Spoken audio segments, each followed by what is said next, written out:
ನಮಸ್ಕಾರ. ಮತ್ತೆ ನಿಮಗೆಲ್ಲ ದುಡ್ಡಿನ ಮಾತು ಕಾರ್ಯಕ್ರಮಕ್ಕೆ ಸ್ವಾಗತ. ಇವತ್ತು ಸ್ವಲ್ಪ ಕೊಯಮತ್ತೂರಿಗೆ ಬಂದಿದ್ದೀನಿ. ಅದರಿಂದ ಕೊಯಮತ್ತೂರಿಂದ ನಿಮ್ಮ ಹತ್ರ ಮಾತಾಡ್ತಾ ಇದ್ದೀನಿ. ಸೊ, ನಾಳೆ ತಿರ್ಗಾ ಚೆನ್ನೈಗೆ ಬಂದ್ಬಿಡ್ತೀನಿ. ಚೆನ್ನೈಯಿಂದನೇ ಮಾತಾಡ್ತೀನಿ. ಇವತ್ತು ಮಾರ್ಕೆಟ್ 245 ಪಾಯಿಂಟ್ ಪ್ಲಸ್ಸಲ್ಲಿ ಕ್ಲೋಸ್ ಆಗಿದೆ. ಕ್ಲೋಸ್ ಆದಮೇಲೆ ನಾನು ಮಾತಾಡ್ತಾ ಇದ್ದೀನಿ. ನಿನ್ನೆ ಅಮೆರಿಕಾದಲ್ಲೇ ಮಾರ್ಕೆಟ್ ಏರಿತ್ತು. ಡೆಡ್ ಕ್ಯಾಪ್ ಬೌನ್ಸ್ ಆಗಿತ್ತು. ಆ ಡೆಡ್ ಕ್ಯಾಪ್ ಬೌನ್ಸ್ ಇವತ್ತು ಕಂಟಿನ್ಯೂ ಆಗಿದೆ. ಇಂಡಿಯಾದಲ್ಲಿ ಮಾರ್ಕೆಟ್‌ನ ಏರಿಸೋದಕ್ಕೆ ಬ್ಯಾಂಕ್ ನಿಫ್ಟಿನ ಯೂಸ್ ಮಾಡಿದ್ದಾರೆ. ಬ್ಯಾಂಕ್ ನಿಫ್ಟಿ 750 ಪಾಯಿಂಟ್ ಪ್ಲಸ್ಸಲ್ಲಿದೆ. ಇವತ್ತು ಫಾರ್ಮಾನ ಬಿಟ್ಟರೆ ಬೇರೆ ಎಲ್ಲ ಇಂಡೈಸಸ್ ಪಾಸಿಟಿವ್ ಆಗಿದೆ. ಅಲ್ಲಿ ನೋಡಿದ್ರಿ ಅಂತಂದರೆ ಇವತ್ತು ಓವರಾಲ್ ಆಗಿ ಮಾರ್ಕೆಟ್ ಕುತೂಹಲಕಾರಿಯಾಗೇ ಇದ್ದಿದೆ. ಟಿಸಿಎಸ್‌ನ ಕೂಡ ಮಾರ್ಕೆಟ್ ಪಾಸಿಟಿವ್ ಆಗೇ ನೋಡಿದೆ. ಓವರಾಲ್ ಆಗಿ ಇವತ್ತು ತಂಗಮೇಲ್ ಮಾತ್ರ ಕೆಳಗಡೆ ಬಿದ್ದಿತ್ತು. ಫಾರ್ಮಾ ಸ್ಟಾಕ್ಸ್ ಲೈಟಾಗಿ ಕರೆಕ್ಟ್ ಆಗಿರುತ್ತೆ. ಡಾಕ್ಟರ್ ರೆಡ್ಡಿ ಕರೆಕ್ಟ್ ಆಗಿರುತ್ತೆ. ಇದೆಲ್ಲ ಯಾಕೆ ಅನ್ನೋದನ್ನ ನಾವು ನೋಡೋಣ. ಫಸ್ಟ್ ಆ್ಯಂಡ್ ಫಾರ್ಮೋಸ್ಟು ಜಪಾನಲ್ಲಿ ಏನು ನಡೀತಾ ಇದೆ ಅನ್ನೋದನ್ನ ನೋಡೋಣ. ಜಪಾನು ಈ ವರ್ಲ್ಡ್ಸ್ ಲಾರ್ಜೆಸ್ಟ್ ಫಂಡ್ ಜಪಾನಲ್ಲೇ ಇರೋದು.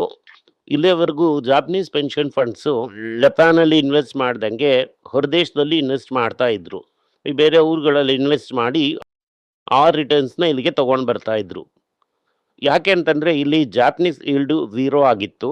ಜಪಾನಲ್ಲಿ ಈಲ್ಡ್ ಏರೋದಕ್ಕೆ ಶುರುವಾದ ಮೇಲೆ ಆ ಈಲ್ಡ್ನ ಕಂಟ್ರೋಲ್ ಮಾಡೋದಕ್ಕೆ ಜಾಪನೀಸ್ ಪೆನ್ಷನ್ ಫಂಡ್ಸ್ ಹತ್ರ ಕ್ಲಿಯರ್ ಆಗಿ ಗೌರ್ಮೆಂಟ್ ಏನು ಹೇಳಿದ್ದಾರೆ ಅಂತಂದ್ರೆ, ನೀವು ಜಾಪನೀಸ್ ಅಸೆಟ್ಸ್ನೇ ತಗೊಳ್ಳಿ ಅಂತ. ಇದೇನೆ ವರ್ಲ್ಡ್ಸ್ ಲಾರ್ಜೆಸ್ಟ್ ಫಂಡು. ಅದರಿಂದ ಇವರು ಈ ಎನ್ನಲ್ಲಿ ಅಸೆಟ್ಸ್ನ ತಗೊಳ್ತಾರೆ ಅಂತ ಗೊತ್ತಾದ ಕೂಡಲೇ ಎನ್ನು 0.6% ಏರಿದೆ. ಜಾಪನೀಸ್ ಈಲ್ಡ್ಸು ಬಿದ್ದಿದೆ. ಅದು ಆಲ್ ಟೈಮ್ ಹೈಯಿಂದ. ಯಾಕೆಂತಂದ್ರೆ ದೊಡ್ಡದಾಗಿ ದುಡ್ಡು ಒಳಗಡೆ ಬರಲಿದೆ ಅನ್ನೋದು ಗೊತ್ತಾಗೋಯ್ತು. ದುಡ್ಡು ಬಂದ ಕೂಡಲೇ ಈಲ್ಡು ಕಡಿಮೆ ಆಗುತ್ತೆ. ಬಾಂಡ್ ವ್ಯಾಲ್ಯೂ ಕೂಡ ತಿರ್ಗಾ ಬೀಳುತ್ತೆ. ಅದರಿಂದ ಜಪಾನು ಆ ಎನ್ನನ್ನು ಬಾಂಡ್ ರೇಟ್ನು ಮ್ಯಾನೇಜ್ ಮಾಡುವುದಕ್ಕೆ ಜಾಪನೀಸ್ ಪೆನ್ಷನ್ ಫಂಡ್ನ ರಿಲೀಸ್ ಮಾಡಿದ್ದಾರೆ. ಇದು ತುಂಬ ಮುಖ್ಯವಾದಂಥ ಒಂದು ಡೆವಲಪ್ಮೆಂಟು. ಇದಕ್ಕೂ ಮೇಲೆ ಯಾವುದು ಕೆಳಗೆ ಹೋಗೋದು ಬೇಡ ಅಂತ ಜಾಪನೀಸ್ ಮಾರ್ಕೆಟ್ ಕೂಡ ಅನ್ಕೋತಾ ಇದೆ. At the same time interest ರೇಟ್ನ ಕೂಡ ದೊಡ್ಡದಾಗಿ ಏರದೇ ಇರೋದಕ್ಕೆ ಬಿಡೋದಕ್ಕೆ ಟ್ರಾನ್ಸ್ಫರ್ ಮಾಡೋದಕ್ಕೆ ಇವರು ಇದನ್ನ ಮಾಡಿದ್ದಾರೆ. ಇದು ಮುಖ್ಯವಾದಂಥ ಸುದ್ದಿ. ಎರಡನೇದು ಕಚ್ಚಾ ತೈಲ $2 ಇಳಿದಿದ್ರು ಕೂಡ ದೊಡ್ಡದಾಗಿ ಏನು ಈ ಪ್ರಾಬ್ಲಮ್ ಅನ್ನೋದು ಸಾಲ್ವ್ ಆಗಿಲ್ಲ. ಈ ಸ್ಟ್ರೈಟ್ ಆಫ್ ಹೋಮಸ್ನ ಇಟ್ಟು ಇರಾನು ಅಮೆರಿಕಾನು ಕುಸ್ತಿ ಮಾಡ್ತಾನೆ ಇದ್ದಾರೆ. ಇನ್ನೂ ಕೂಡ ವಾರ್ ನಡೀತಾನೇ ಇದೆ. ಅದರಿಂದ ವಾರ್ ಮುಗ್ದೋಯ್ತು ಅಂತ ನಾವು ನಂಬುವುದು ಬೇಡ.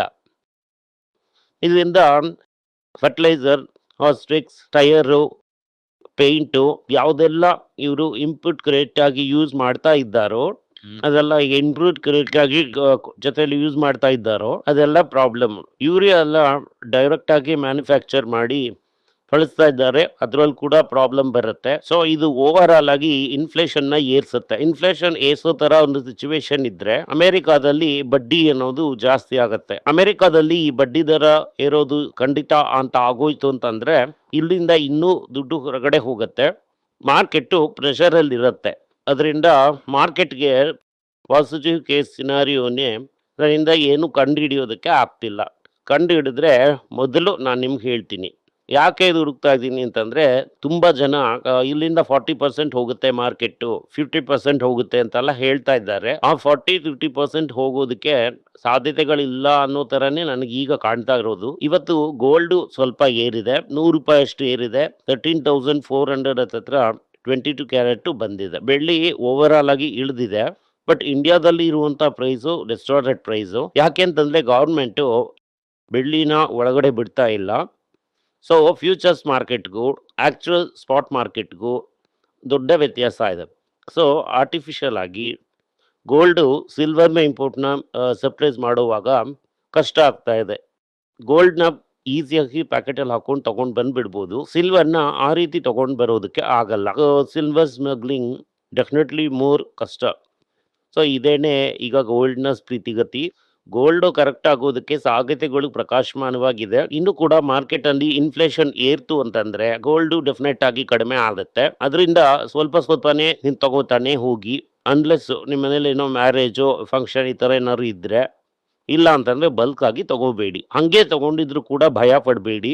ಯಾಕಂತಂದರೆ ಅದು ಒಂದ್ಸಲಿ ಹಿಂಗೆ ಹೇಳಿದ್ಬಿಟ್ಟು ಮತ್ತೆ ಅದು ಏರೇ ಇರುತ್ತೆ. ಯಾಕೆ ಅಂತಂದರೆ ಇಂಟ್ರೆಸ್ಟ್ ರೇಟ್ನ ಏರ್ಸಿದ್ರೆ ತಿರ್ಗಾ ಅಮೇರಿಕಾ ರಿಸೆಷನಲ್ಲಿ ಹೋಗುತ್ತೆ.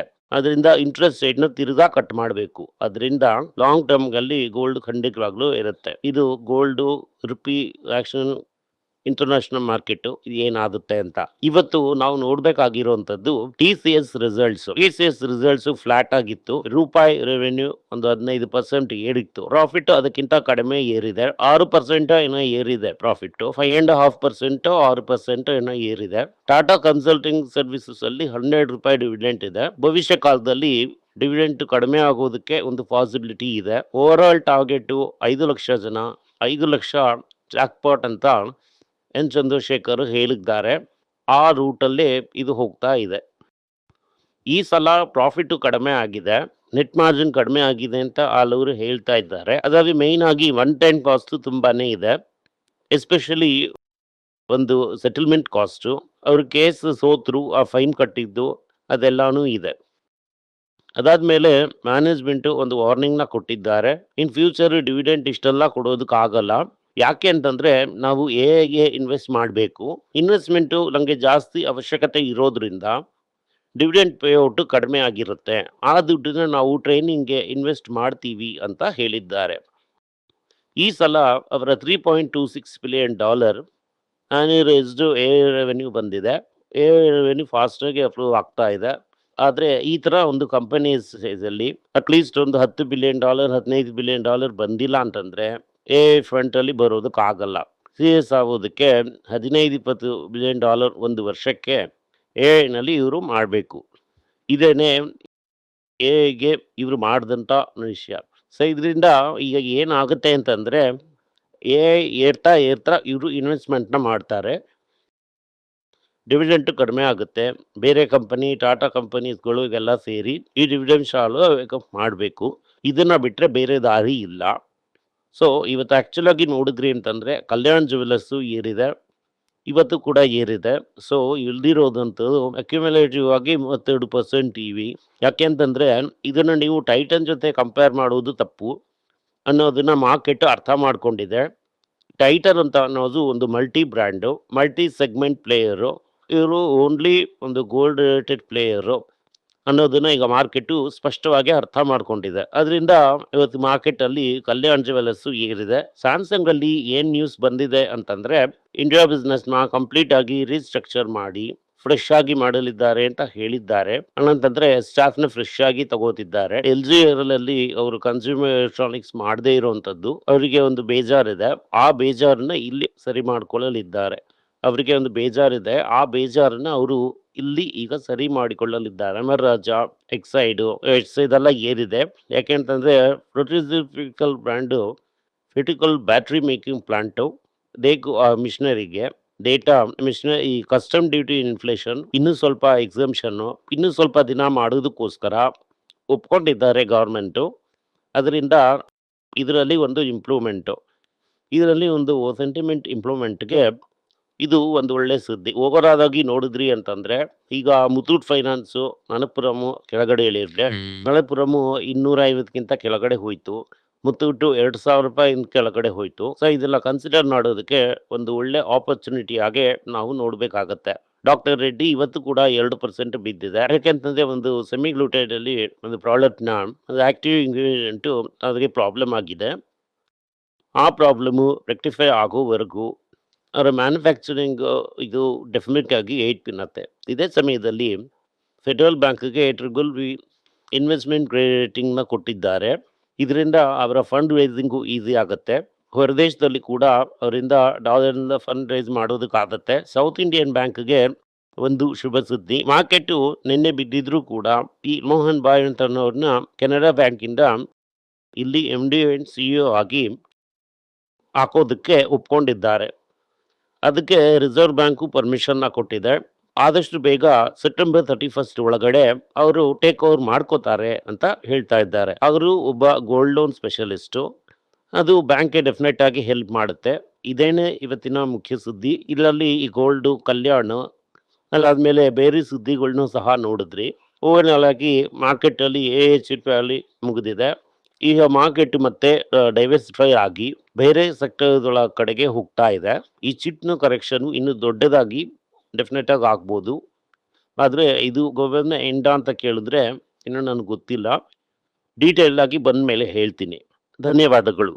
ಎಲ್ಲರಿಗೂ ನಮಸ್ಕಾರ. ಮಕ್ಕಳಿಗೋಸ್ಕರ financial literacy money for nothing ಅಂತ 2ನೇ ಪಾರ್ಟ್. ಇದರಲ್ಲಿ ಚೆಕ್ ಬರೆಯೋದು ಹೇಗೆ, ಡೆಪಾಸಿಟ್ ಸ್ಲಿಪ್ ಬರೆಯೋದು ಹೇಗೆ, ಇದು ಹೇಗೆ ಬಂದಿದೆ, ಆಟರಿಂದ ಡಿಮಾನಿಟೈಸೇಷನ್ ವರೆಗೂ ಎಲ್ಲವನ್ನು ಕವರ್ ಮಾಡಿದ್ದೀವಿ. 12 ವರ್ಷದ ಮಕ್ಕಳಿಗೆ ಇದು ತುಂಬಾ ಯೂಸ್ಫುಲ್ ಆಗಿರುತ್ತೆ. ಈ ಬುಕ್ ಈಗ ಸದ್ಯಕ್ಕೆ ಸ್ಪೆಷಲ್ ಪ್ರೈಸ್ ಅಲ್ಲಿ 450 ರೂಪಾಯಿಗೆ ಕೊಡ್ತಾ ಇದ್ದೀವಿ. ಇದನ್ನ ಯೂಸ್ ಮಾಡ್ಕೊಳ್ಳಿ. ಧನ್ಯವಾದಗಳು. ದುಡ್ಡಿನ ಮಾತು ವೆಬ್ಸೈಟ್ ನ ಸಬ್ಸ್ಕ್ರೈಬ್ ಮಾಡಿ. 1 ವಾರಕ್ಕೆ 4 ಪ್ರೀಮಿಯಂ ಆರ್ಟಿಕಲ್, ಆರ್ಟಿಕಲ್ಸ್ ಒಂದು 10ರಿಂದ 15 ನಾವು ಹಾಕ್ತಾ ಇದ್ದೀವಿ. ಇದರ ಸಬ್ಸ್ಕ್ರಿಪ್ಷನ್ 1 ತಿಂಗಳಿಗೆ 99 ರೂಪಾಯಿ ಅಷ್ಟೇ. ಹೇಳುವಂತ ಕಾನ್ಸೆಪ್ಟ್ಸ್ ನ ಗ್ರೇಟ್ ಆಗಿ ಎಕ್ಸ್ಪ್ಯಾನ್ ಮಾಡಿ ಇದನ್ನ ಓದಿದ್ರೆ ನಿಮ್ಗೆ ತುಂಬಾ ಯೂಸ್ಫುಲ್ ಆಗಿರುತ್ತೆ. ಧನ್ಯವಾದಗಳು. ನಮಸ್ಕಾರ. ಮಕ್ಕಳಿಗೋಸ್ಕರ ಒಂದು ಬುಕ್ ನ ಲಾಂಚ್ ಮಾಡಿದ್ವಿ. ಅದು ತುಂಬಾ ಸಕ್ಸಸ್ಫುಲ್ ಆಗಿದೆ. ಯಾರಿಗೆಲ್ಲ ಆ ಬುಕ್ ಬೇಕೋ ನಮ್ಮ ಟೀಮ್ ನ ಕಾಂಟ್ಯಾಕ್ಟ್ ಮಾಡಿ. ಕೆಳಗಡೆ ಇರುವಂತ ನಂಬರ್ ಅಲ್ಲೂ ವೆಬ್ಸೈಟ್ ಅಲ್ಲೂ ನೀವು ನಮ್ಮನ್ನ ಕಾಂಟ್ಯಾಕ್ಟ್ ಮಾಡಿದ್ರೆ ನೀವು ಆ ಬುಕ್ ನ ತಗೋಬಹುದು. ಬೇರೆ ನಮ್ಮ ಬುಕ್ ಗಳು ಕೂಡ ಅವೈಲೇಬಲ್ ಆಗಿದೆ. ನೀವು ಇದನ್ನ ನಮ್ಮ ವೆಬ್ಸೈಟ್ ಮುಖಾಂತರನೂ ತಗೋಬಹುದು. ಕೆಳಗಡೆ ಇರುವಂತ ವಾಟ್ಸ್ಆಪ್ ನಂಬರ್ಗೆ ಮೆಸೇಜ್ ಮಾಡಿ ಕೂಡ ತಗೋಬಹುದು. ನಿಮಗೆ ಏನಾದ್ರೂ ಸಂದೇಹ ಇದ್ದು ನನ್ನನ್ನು ಕಾಂಟ್ಯಾಕ್ಟ್ ಮಾಡಬೇಕು ಅಂತ ಅನ್ಕೊಂಡ್ರಿ ಅಂದ್ರೆ ಸ್ಕ್ರೀನ್ ಮೇಲೆ ಬರ್ತಾ ಇರುವಂತ ಮೇಲ್ ಐಡಿಗೆ ಮೆಸೇಜ್ ಮಾಡಿ. ನಮ್ಮ ಟೀಮ್ ನಿಮ್ಮನ್ನ ಕಾಂಟ್ಯಾಕ್ಟ್ ಮಾಡ್ತಾರೆ.